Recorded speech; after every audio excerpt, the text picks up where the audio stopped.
अरे उस तरह से सरवा बैठ गया है जैसे किसी झाड़ के आड़ में बैठा जाता। मुन्ना लालवा, पानी लाओ रे।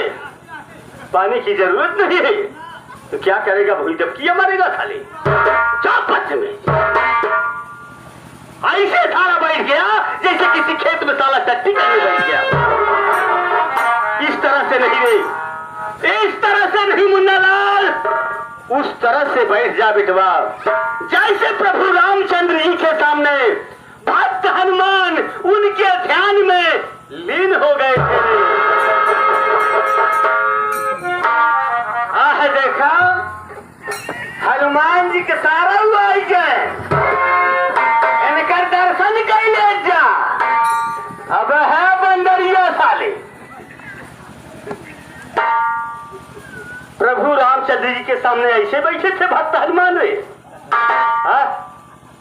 अब साले पूरा का पूरा आसन ग्रहण करके बैठे थे, आसन मार करके बैठे थे।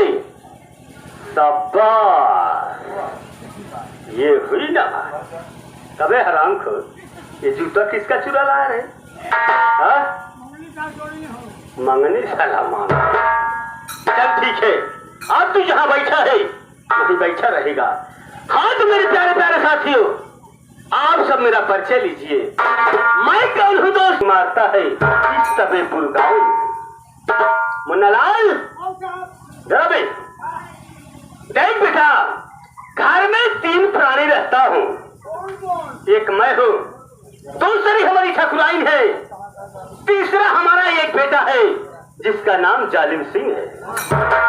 मैं अपने बेटे जालिम सिंह का शादी तो बचपन में कर दिया था, लेकिन अभी तक गौना नहीं लाया हूँ।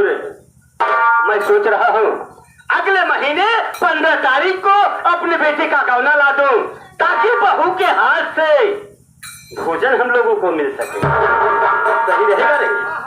लेकिन बेटा मुन्ना लाल, मैं जब से अपने बेटे का नाम कॉलेज में लिखवा दिया तब से मुझे उसके पढ़ाई के विषय में कोई शुभ संदेश नहीं मिला।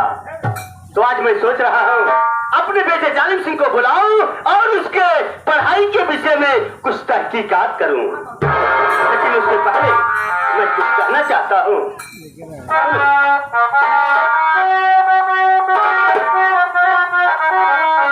वाह वाह वाह,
एक मिनट में।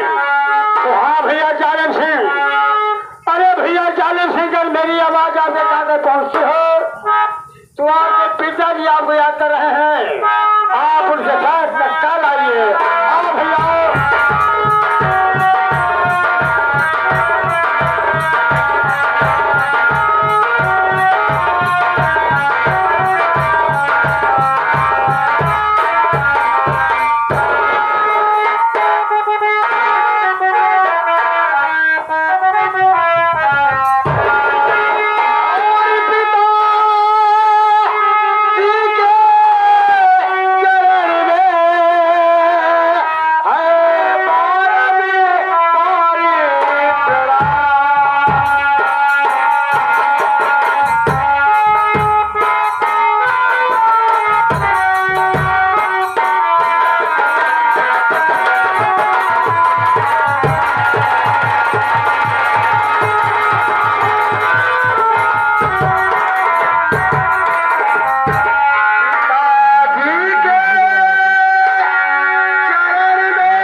ये बता मेरे बेटे, मैं जब से तेरा नाम कॉलेज में लिखवा दिया तब से मुझे तेरे पढ़ाई के विषय में कोई शुभ संदेश नहीं मिला बेटवा। अरे तू अच्छे ढंग से पढ़ाई कर रहा है या नहीं कर रहा है? ये तो बड़ी खुशी की बात है। आपको मालूम होना चाहिए, 1 हफ्ते हो गया हमारी परीक्षा हो गई। मुन्नालाल, इधर आ बे। घर कहाँ जाता है? कुछ सुना रे? कुछ नहीं सुना? अबे हरामखोर, मेरा बेटा कह रहा है बाबूजी 1 हफ्ता हो गया मेरी परीक्षा हो गई। कहाँ बताओ 1 हफ्ता हो गया हमका